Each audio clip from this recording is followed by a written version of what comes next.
할렐루야, 홍성필 목사입니다. 한 주 동안 잘 지내셨어요? 지난주에도 귀한 도움의 손길이 있었습니다. 먼저 오카야마 현에 살고 계시는 가네코 마사코 님께서 여기도 선교 후원으로 이렇게 섬겨주셨습니다. 그 다음에 한국에 계신 허성희 님께서 여기도 선교 후원으로 섬겨주셨습니다. 너무나도 감사드립니다. 주님의 놀라운 축복과 풍성한 은혜가 함께 하시기를 주님의 이름으로 축원드립니다. 오늘 여러분과 함께 나누실 말씀 보도록 하겠습니다. 오늘 말씀 마태복음 7장 13절에서 14절 말씀입니다. 마태복음 7장 13절에서 14절 말씀 봉독해 드리겠습니다. 좁은 문으로 들어가라. 멸망으로 인도하는 문은 크고 그 길이 넓어 그리로 들어가는 자가 많고 생명으로 인도하는 문은 좁고 길이 협착하여 찾는 자가 적음이라. 아멘. 할렐루야, 하나님을 사랑하시면 아멘 하시기 바랍니다. 아멘. 오늘 저는 여러분과 함께 축복에 이르는 문이라는 제목으로 은혜를 나누고자 합니다. 먼저 오늘 본문 말씀 다시 한번 보도록 하겠습니다. 마태복음 7장 13절에서 14절 말씀이죠. 좁은 문으로 들어가라. 멸망으로 인도하는 문은 크고 그 길이 넓어 그리로 들어가는 자가 많고 생명으로 인도하는 문은 좁고 길이 협착하여 찾는 자가 적음이라 라고 말씀하십니다. 예수님께서는요, 좁은 문으로 들어가라고 하십니다. 넓은 문은 멸망으로 인도하는 문이라고 하는데 이 문은 크고 넓어서 그리로 들어가는 사람이 많다고 하십니다. 좁은 문이야말로 이 생명으로 인도하는 문이라고 예수님께서는 말씀하십니다. 그렇다면 우리는 어디로 들어가야 되겠습니까? 그렇습니다. 생명으로 인도하는 문, 좁은 문으로 들어가야만 합니다. 넓은 문으로 들어가면 큰일 납니다. 우리는 반드시 무슨 일이 있더라도 이 좁은 문, 협착한 문으로 들어가야만 하는 것입니다. 우리 모두 멸망으로 인도하는 넓은 문이 아니라 이 생명으로 인도하는 문, 좁은 문으로 한 사람도 빠짐없이 들어갈 수 있는 우리 모두가 되시기를 주님의 이름으로 축원합니다. 아멘. 제가 한 가지 여쭤보겠습니다. 지금 이 말씀을 들은 기분이 어떠십니까? 기쁨으로 충만하십니까? 생명으로 인도하는 문, 좁은 문으로 들어가고자 하는 의지, 의욕, 나는 정말 좁은 문으로 들어가야 되겠다 라고 하는 마음으로 충만해지십니까? 이게 참 묘합니다. 이른바 그 복음이라고 하는 것이 무엇이겠습니까? 이것은 영어로는 good news, 좋은 소식, 기쁜 소식이라고 하는 뜻인데 이 말씀은 무슨 선지자나 사도들이 한 말도 아닌 예수님께서 직접 우리에게 해주신 말씀입니다만은요. 이와 같은 말씀을 들으면은요, 아멘이라고는 합니다. 그런데 어딘지 모르게 좀 찝찝하고 인상이 좀 이렇게 굳어지지 않습니까? 저도 오늘 이 말씀을 준비하면서요, 제목을 어떻게 해야 할지 고민을 했습니다. 물론 맨 처음에 떠오른 제목이 무엇이겠습니까? 좁은 문으로 들어가라 라고 하는 것이었습니다. 그런데 제목을 이렇게 정하고 주보에 이렇게 딱 제목을 이렇게 딱 넣고 그러면은요, 교회에 오셔서 성도님들이 이것을 맨 처음에 딱 보셨을 때 그 성도님들의 표정이 문득 제 머릿속에 떠올랐습니다. 일단 한숨부터 나오지 않을까 합니다. 그리고 표정이 좀 이렇게 좀 굳어지겠죠? 또 좁은 문으로 들어가라고? 아이고, 대충 내용 알겠구만. 헌금 많이 내고, 귀찮은 봉사도 많이 하고, 희생이다, 뭐다 하면서, 고생을 죽도록 하고, 그래야 복받고, 천국 간다고, 그런 내용 아니겠어? 라고 생각하실 것만 같았습니다. 그렇다고, 제가 무슨 이렇게 성도님들을 제가 이렇게 과소평가하고 있는 것이 아니에요. 저 같으면 아마 그랬을 거다라고 하는 생각이 떠올랐기 때문에 그렇습니다. 먼저 우리는요, 예수님의 마음을 알아야 할 것입니다. 예수님께서는 우리를 어떻게 생각하신다고 알고 계십니까?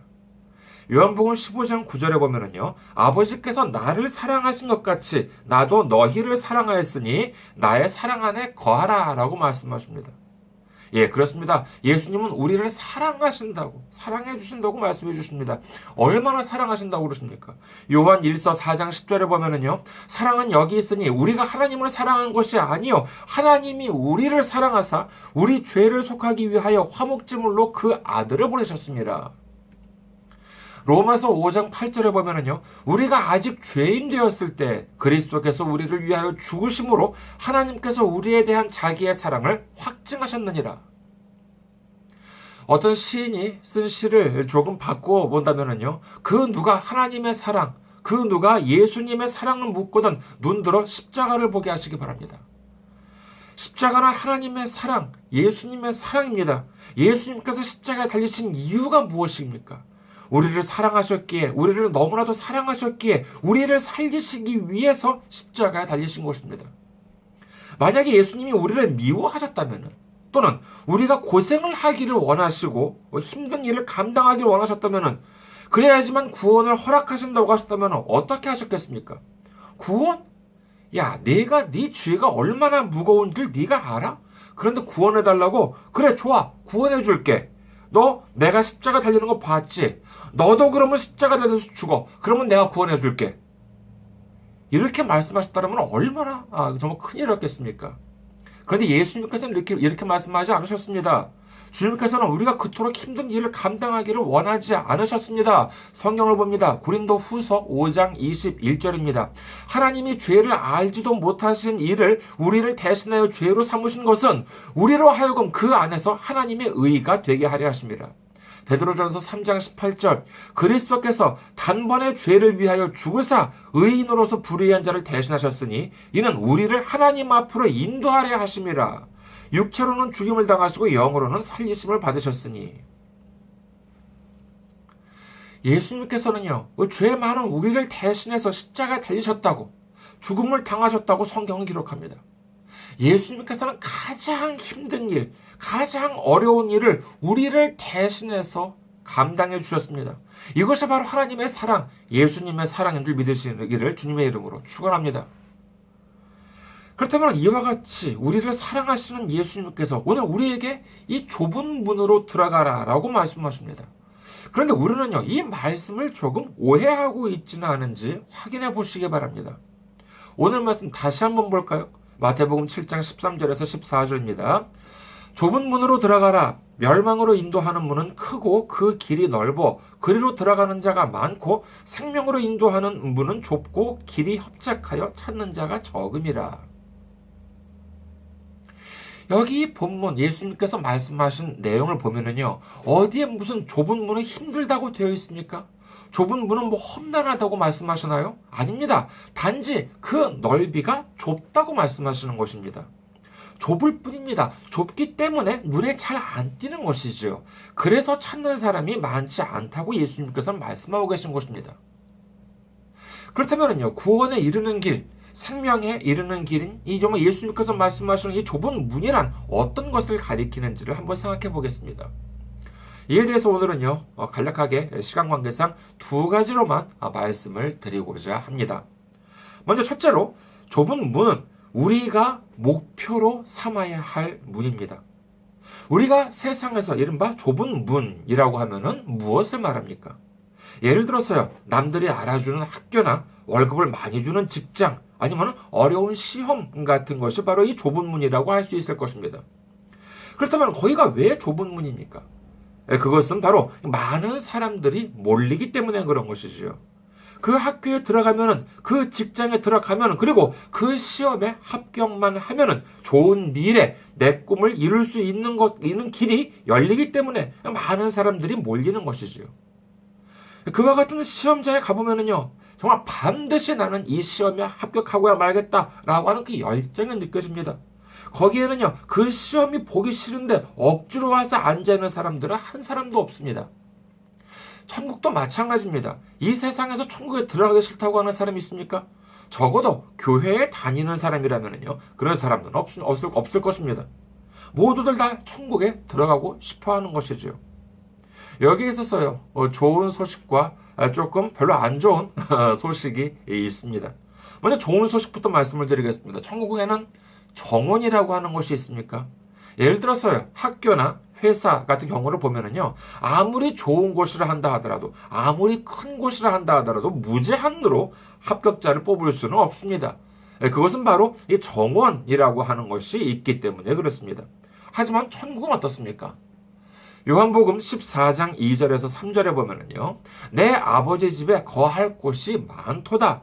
그렇지 않으면 너희에게 일렀으리라. 내가 너희를 위하여 거처를 예비하러 가노니 가서 너희를 위하여 거처를 예비하면 내가 다시 와서 너희를 내게로 영접하여 나 있는 곳에 너희도 있게 하리라. 아멘. 천국에는요, 우리가 있을 곳이 많다는 것입니다. 전셋값, 월세값 이런 거 걱정할 필요가 없습니다. 하지만 그렇다고 누구나 갈 수 있는 곳입니까? 아쉽게도 그렇지는 않습니다. 교회에 오래 다녔다고 무슨 높은 직분을 받았다고 갈 수 있는 것도 아닙니다. 세례만 받았다고 갈 수 있는 것 역시 아니지요. 마태복음 7장 21절에 보면은요, 예수님께서 이렇게 말씀하십니다. 나더러 주여 주여 하는 자마다 다 천국에 들어갈 것이 아니요 다만 하늘에 계신 내 아버지의 뜻대로 행하는 자라야 들어가리라. 그렇다면요, 어떤 사람들이 천국에 들어갈 수 있는 것일까요? 예를 들어서요, 아까 말씀드린 어려운 시험에 합격하는 사람들을 보면은요, 그냥 취미 삼아서 공부해서 합격하는 사람들이 있습니까? 없습니다. 모두들 그 시험에 합격하겠다고 하는 그런 분명한 목표를 갖고 그곳을 향해서 열심히 달려가야 하는 것입니다. 천국 또한 마찬가지입니다.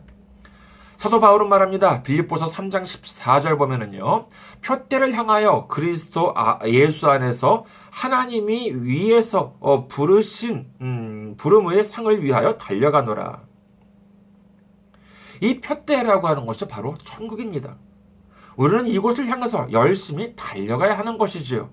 그렇다면 우리는 무엇을 향하여야 하는 것일까? 그것은 한 가지가 아닙니다. 거기에는요, 뭐 전도도 있을 것이요, 섬김도 있을 것이요, 사랑도 있을 것이요, 봉사도 있을 것입니다. 하지만 그 무엇보다 가장 중요한 것은요, 하나님이 우리에게 무엇을 바라고 계신지, 나에게 어떤 일을 하시기를 원하고 계신지를 알아야 하는 것입니다. 이를 위해서는 무엇보다 우리는 하나님을 알아야 하는 것이죠. 하나님 마음을 알아야 합니다. 그렇다면 하나님 마음은 어떻게 하면 알 수 있습니까? 그것은 바로 성경에 있습니다. 성경이 하나님 말씀인 것입니다. 그러므로 우리가 여호와를 알자. 호세아서 6장 3절에 이렇게 적혀 있죠. 그러므로 우리가 여호와를 알자. 힘써 여호와를 알자. 그의 나타나심은 새벽빛같이 어김없나니 비와 같이 땅을 적시는 늦은 비와 같이 우리에게 임하시리라 하니라. 그냥 알자고 하는 것이 아닙니다. 힘써 여호와를 알자라고 성경은 기록합니다. 만약에 우리가 성경도 모르면서 하나님을 알 수 있다라고 한다면요, 이런 주소도 모르면서 처음 가는 곳을 찾아가는 것이나 마찬가지입니다. 이건 절대로 불가능합니다. 성경을 읽고 알아야만 하는 것이지요. 그래서 내년도 저희 교회 목표는 모두가 최소한 성경을 1독 이상 하는 것입니다. 이 방송을 들으시는 여러분께서도요, 정말 이렇게 내년도 2018년 내년도에는 정말 적어도 성경 1독, 창세기부터 요한계시록까지 성경 1독하는 여러분 되시기를 정말 바랍니다. 이 성경을 알아야지만 하나님을 알고, 그 다음에 성경을 알아야지만 예수님을 알고 성령님을 알 수 있는 것입니다. 하지만 이 성경을 읽는 사람들이 지금 전체 교회에 다니는 사람들의 그 수에 비해서 그렇게 많지가 않습니다. 교회에 오래 다녔다고는 하지만 성경을 제대로 읽지 않고서 그냥 무슨 영화나 소설, 교양서적 같은 데에서, 기독교 서적 같은 데에서 하는 적혀 있는 것만 믿고, 그 다음에 아니면은 심한 경우에는 성경을 자기 멋대로 해석하는 사람들 말을 믿습니다. 그러니 온갖 사이비 종교에 어이없이 빠져버리고 마는 것이지요. 우리에게 있어서 신앙이 취미 생활이 될 수는 없습니다. 힘써 여호와를 알고 힘써 예수님을 알아가면서 이 천국에 대한 분명한 목표의식을 갖고 천국을 향해 열심히 달려가는 우리 모두가 되시기를 주님의 이름으로 축원합니다. 두 번째로 좁은 문이라고 한다는 것은 아브라함의 자손이 들어가야 할 문입니다. 가끔 어떤 분들을 보면은요, 성경을 논할 때 꼭 이스라엘에 이렇게 집착하는 분들이 계십니다. 물론 구약 당연히 이건 뭐 이스라엘의 역사가 되겠습니다만은 이 신약에 가지고 논할 때에도 항상 이렇게 기회가 될 때마다 이스라엘을 이렇게 집착하는 분들이 계세요. 이는 한국만이 아니라 일본도 마찬가지입니다. 이 성경을 풀어가는 데 있어서 지금 중동에 있는 이스라엘을 자꾸 끌어들이고자 하는 사람들이 있습니다. 그러면서 그분들은 이렇게 말합니다. 예수님께서 말씀하신 땅끝은 이스라엘이요. 이스라엘의 복음이 전파될 때에 예수님께서 다시 오신다. 이러면서 이스라엘 선교라는 것을 강조하죠. 그리고 마지막 때가 되면은 뭐 중동 이스라엘 쪽에서 전쟁이 일어나고 어떻게 되고 저렇게 되고 하면서 무슨 자기가 선지자가 되신 것처럼 말씀을 하시는 것을 여러분께서 혹시 들으신 적이 있으신지 모르겠습니다. 저도 꽤 많이 이것을 여기저기서 들은 적이 있습니다. 글쎄요, 저는 그 점에 있어가지고 적지 않은 의문을 갖고 있습니다. 성경을 봅니다. 로마서 4장 16절에서 18절입니다. 그러므로 상속자가 되는 그것이 은혜에 속하기 위하여 믿음으로 되나니 이는 그 약속을 그 모든 후손에게 굳게 하려 하심이라. 율법에 속한 자에게뿐만 아니라 아브라함의 믿음에 속한 자에게도 그러하니 아브라함은 우리 모든 사람의 조상이라. 기록된 바 내가 너를 많은 민족의 조상으로 세웠다 하신 것 같으니 그가 믿은 바 하나님은 죽은 자를 살리시며 없는 것을 있는 것으로 부르시는 이시니라. 아브라함이 바랄 수 없는 중에 바라고 믿었으니 이는 네 후손이 이 같으리라 하신 말씀대로 많은 민족의 조상이 되게 하려 하심이라. 아멘. 여기서 16절 후반부에 보면은요, 율법에 속한 자에게뿐만 아니라 아브라함의 믿음에 속한 자에게도 그러하니 아브라함은 우리 모든 사람의 조상이라 라고 되어 있습니다. 이는 여기서 보면은요, 율법에 속한 자라고 하는 것은 육적인 이스라엘 민족을 가리키는 것이고 아브라함이 믿음에 속한 자라고 하는 것은 영적인 이스라엘의 민족을 가리킨다고 신학자들은 말합니다. 우리가 육적으로 보면은요, 이스라엘 사람입니까? 우리가 아브라함의 자손입니까? 족보에 보면은요, 저런 유다 지파도 아니고, 레위 지파도 아닙니다. 베냐민 지파라고도 적혀 있지도 않습니다. 본가는 남양 홍가이고요. 시조는 홍은열이라고 하는 사람입니다. 그리고 제가 35대 손이라고 되어 있지요. 육적으로는 이스라엘 피가 아마도 조금도 섞여 있지 않을 것입니다. 하지만 성경은 뭐라고 말씀하십니까? 아브라함은 아브라함의 믿음에 속한 모든 사람의 조상이라고 성경은 말씀하십니다. 또 뭐라고 되어 있어요? 이스라엘 민족한테만 조상이 되는 것이냐? 아닙니다. 성경 오늘 지금 읽은 말씀 보면 어떻게 되어 있습니까? 보면 많은 민족의 조상이 되려 하신다라고 이렇게 성경에 적혀 있습니다. 우리가 육적으로는 무슨 한국 사람이요, 일본 사람이요, 어느 나라 사람이라고 하는 구분이 있다 하더라도 영적으로는, 믿음으로는 아브라함의 자손인 것입니다. 아브라함의 자손이 무엇입니까? 이는 바로 하나님께서 택하신 백성이라고 한다는 뜻이지요. 그런데도 여전히 육적인 이스라엘 민족은 하나님이 택하신 백성들이고 우리들은 그 다음 가는 민족일 수밖에 없다고 그런 것입니까? 이제 그런 생각을 좀 버리셨으면 합니다. 우리는 이스라엘 민족이라는 1등 국민 다음 가는 2등 국민, 3등 국민이 아닙니다. 하나님을 믿고 예수님을 구주로 영접한 우리는요, 이제 더 이상 이방인이 아니에요. 믿음의 시초인 아브라함을 조상으로 삼은 우리 모두 아브라함의 자손 하나님의 백성인 것입니다. 그렇다면요, 이 아브라함의 자손이라고 하는 말에 반대되는 개념은 무엇인가요? 그건 제가 방금 말씀드렸습니다. 그것은 바로 이방인이라고 하는 뜻이라고 할 수 있겠죠. 마태복음에서는요, 산상수훈에 보면은요, 이방인이라고 하는 단어가 3번 나옵니다. 마태복음 5장 46절에서 47절을 봅니다. 너희가 너희를 사랑하는 자를 사랑하면 무슨 상이 있으리요? 세리도 이같이 아니하느냐? 또 너희가 너희 형제에게만 무난하면 남보다 더하는 것이 무엇이냐? 이방인들도 이같이 아니하느냐? 당시 세리들은요, 육적으로는 분명히 이스라엘 민족이었습니다. 그렇지만 여기서는요, 세리와 이방인이라고 하는 것을 동등한 게 말씀하고 계시다는 것을 주목해야 합니다. 그리고 또 마태복음 6장 7절에 보면은요, 또 기도할 때 이방인과 같이 중언부언하지 말라. 그들은 말을 많이 하여야 들으실 줄 생각하느니라. 그리고 마지막에 보면은요, 6장 31절과 32절을 봅니다. 그러므로 염려하여 이르기를 무엇을 먹을까, 무엇을 마실까, 무엇을 입을까 하지 말라. 이는 다 이방인들이 구하는 것이라. 너희 하늘 아버지께서 이 모든 것이 너희에게 있어야 할 줄을 아시느니라. 이렇게 예수님의 말씀을 보면은요, 이 이방인이라고 하는 개념을 단지 무슨 국적이 이스라엘이 아니다, 뭐 국적이 뭐 어디다라고 하는 것이 아니라 이 올바른 믿음을 가진 사람을 아브라함의 자손인 것이고, 그렇지 않은 사람들, 믿음이 없는 사람들 또는 믿음을 잘못 이해하고 있는 사람들도 역시 이방인이다라고 했다는 것을 알 수 있습니다. 우리는 이제 이방인이 아니요, 아브라함의 자손, 믿음의 자녀가 되었다면요, 자, 어떻게 살아가야 하겠습니까? 그렇습니다. 이방인처럼 사는 것이 아니라 정말 아브라함의 자손으로서, 믿음의 자녀로서, 하나님의 백성으로서 살아가야 한다는 것이지요. 주님께서는 또한 기도를 드릴 때 이방인처럼 중언부언하지 말라고 하십니다. 그렇다면 우리는 예수님께, 우리는 하나님께 어떠한 기도를 드려야 하는 것일까요? 가끔 목사님들의 말씀을 들으면은 이 기복신앙이라고 하는 것, 이것이 문제다라고 하는 말씀 혹시 들어보신 적이 있으신지 모르겠습니다. 기복신앙이라고 하는 것, 복을 비는 거잖아요. 기도한다 할 때 기이고, 복은 뭐 축복의 복이죠. 복을 비는 것, 축복을 비는 것, 이것이 잘못된 것인가요? 이것이 문제인 것입니까? 주님한테 이것을 주세요, 저것을 해주세요 라고 말씀드리는 것이 죄인가요? 우리는 그럼 기도를 드릴 때 항상 무슨 뭐 세계의 평화나 인류의 구원과도 같은 정말 그야말로 무슨 고상하고 거창한 기도말을 드려야 하는 것입니까? 여러분께서는 어떻게 생각하십니까? 제가 예전에 미국에 있을 때 만났던 목사님이 한 분 계셨는데, 이분은요, 저보다 나이가 좀 몇 살 많으셨습니다. 제가 그때 당시에 나이가 30이었는데, 이 목사님께서는 저보다 한 몇 살 좀 많으셨어요.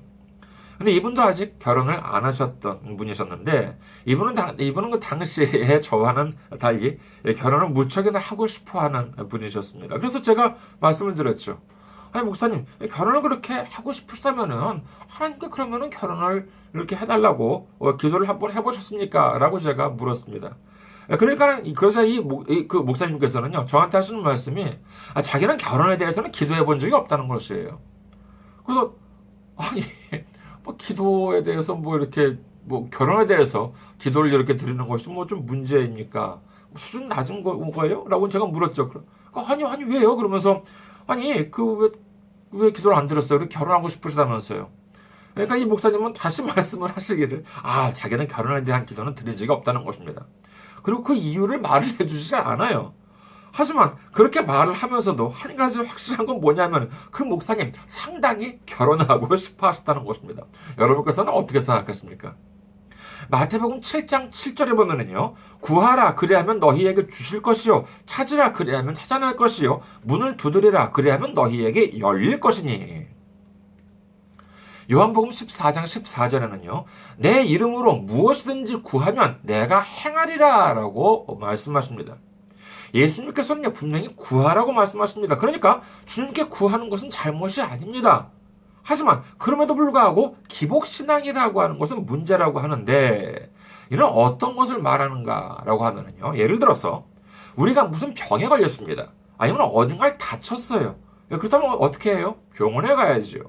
그런데 병원에서 이제 치료를 받았습니다. 그리고 치료를 받은 덕분에 병이 다 나았어요. 그리고 다쳤던 것이 회복이 되었습니다.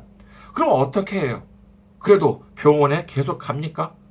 아니, 병이 낫고 다친 곳이 회복되었으면 더 이상 병원에 갈 필요가 없는 것이지요. 하지만 이런 식으로 교회도 생각하고 계신 분들이 있다는 것입니다. 여러분께서 혹시 그런 간증 들어보셨는지 모르겠습니다.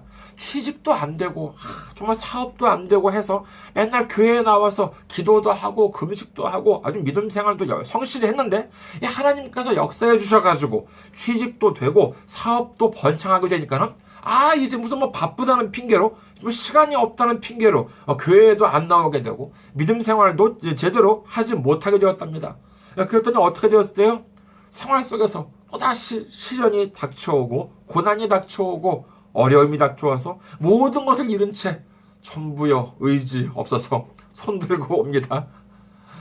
이러면서 다시 교회에 나왔다라고 하는 간증, 여러분께서도 들어보신 적이 있으시지 않을까 합니다.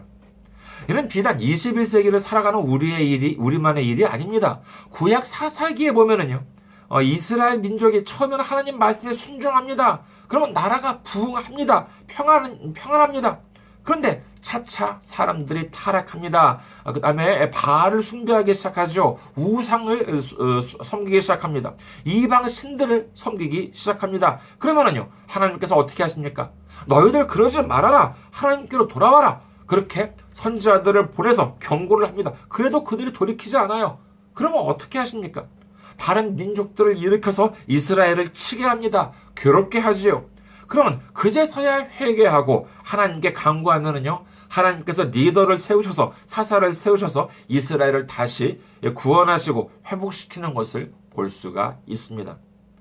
이처럼 교회를 다니거나 하나님 섬기는 것을 무슨 병원에 다니는 것처럼 무슨 문제가 있을 때만 다니고 하나님의 능력으로 문제가 해결되면은 언제 그랬냐는 듯이 입 딱싹 씻고 하나님을 외면하는 삶이야말로, 이것이야말로 기복신앙이라고 할 수 있을 것입니다. 믿음의 자녀된 우리는 그렇다면은요, 이 주님께 어떤 기도, 어떻게 주님을 대해야 되는 것일까요? 성경에는 보면은요, 여러 가지 말씀이 있습니다만은요, 우리는 우선 이것부터 한번 해보면 어떨까 합니다. 마태복음 5장 44절 말씀입니다. 나는 너희에게 이르노니 너희 원수를 사랑하며 너희를 박해하는 자를 위하여 기도하라. 우리는 우리를 사랑하는 사람들은 우리가 사랑하지요. 그러나 이는 믿음이 없는 사람들도 마찬가지라고 예수님은 말씀하십니다. 하나님을 모르는 사람들, 예수님을 믿지 않는 사람들도 그렇게 한다는 것이지요. 넓은 문이 무엇입니까? 원수를 미워하고 우리를 박해하는 자들에게 복수하라! 아니겠습니까? 나한테 누가 못살게 굴어? 그럼 우리는 어떻게 해야 돼요? 그것을 배로 갚아야죠. 이러한 것이 바로 넓은 문이라고 한다는 것이죠. 하지만 예수님께서는 이와 같은 넓은 문은 뭐라고 말씀하십니까? 바로 멸망으로 가는 문이라고 분명히 말씀하십니다. 그렇다면 우리는 어떻게 해야 하겠습니까? 그렇습니다. 우리를 미워하는 사람들, 우리를 박해하는 사람들을 위해서 기도하라는 것입니다. 그 사람의 복을 빌라는 것입니다. 그것이 바로 좁은 문인 것이지요. 그것이 바로 축복으로 가는 좁은 문으로 들어가는 것입니다. 축복을 받는 비결인 것입니다. 이해가 잘 안 가십니까? 그러면 한 가지 제가 제안을 드리겠습니다. 우리 마음속에 우리가 미워하는 사람이 있어요. 이번 주 그 사람을 위해서 한번 기도해 보시기 바랍니다. 아무도 모르게 오직 주님을 향해서 정말 내가 제일 미워하는 사람, 내가 아주 꼴보기 싫어하는 사람, 정말 그 사람의 복을 빌어보시기 바랍니다. 그리고 우리 주님께서 어떤 축복을 나에게 부어주시는지 한번 시험해 보시기 바랍니다. 반드시 주님께서 응답하실 것입니다. 제가 주일날 이제 이 말씀을 전하니까는요, 어떤 성도님께서 저한테 식사할 때 물으셨습니다. 목사님께서는 정말 그러면 그러한 적이 있으십니까? 제가 대답 드렸습니다. 저 그런 적이 있습니다. 그러니까 어떻게 되었습니까? 놀라운 축복이 있었습니다. 놀라운 일이 정말 주님의 일이라고 한다는 것이 정말 놀라운 그런 응답이라고 한다는 것이 있었습니다. 여러분께서 한번 이 기회에 한번 시험해 보시기 바랍니다. 다른 사람은 아무한테도 얘기하지 않아도 괜찮습니다. 한 사람, 정말 내가 제일 미워하는 사람, 정말 꼴보기 싫어하는 사람, 그 사람을 위해서 이번 한 주 동안 작심하고 그 사람이 축복받기를 한번 기도해 보시기 바랍니다. 예수님을 믿고 십자가에서 우리의 모든 죄를 해결해 주신 정말 예수님을 구주로 영접한 우리에게는요, 더 이상 이방인이 아닙니다. 믿음의 자녀이자 영적인 아브라함의 자손인 것입니다. 우리가 가는 정말 길은요, 좁은 문입니다. 이 문은요, 생명으로 이어지는 길이요, 축복으로 이어지는 길입니다. 하지만 사람들은 이 문이 좁아서 잘 눈에 안 띈다는 것이죠. 이 길로 가는 길을 못 찾는다는 것입니다. 하지만 우리는 이제 압니다. 우리는 천국이라고 하는 분명한 목표, 확실한 목표를 가지고 살아야만 합니다. 그리고 힘써 여호와를 알고 주님을 알아가야 합니다. 하나님의 말씀이신 성경을 알아야만 합니다. 그리고 이방인처럼 구하는 것이 아니라 믿음의 자녀처럼 구해야 하는 것입니다. 이는 우리가 무슨 성인군자라서가 아닙니다. 이렇게 하는 것이야말로 축복의 지름길, 생명으로 가는 길이라고 우리 주님께서 알려주셨기 때문인 것입니다. 우리 모두 믿음의 자녀, 영적인 아브라함의 자손으로서 이 생명의 길, 축복으로 가는 길인 이 좁은 문으로 들어가서 주님께서 우리를 위해 예비하신 아버지의 집으로 들어가는 기쁨, 주님께서 주시는 은혜와 축복과 생명으로 가는 놀라운 기쁨을 모두 누리는 우리 모두가 되시기를 주님의 이름으로 축원합니다. 감사합니다. 한 주 동안 승리하시고 건강한 모습으로 다음 주에 뵙겠습니다.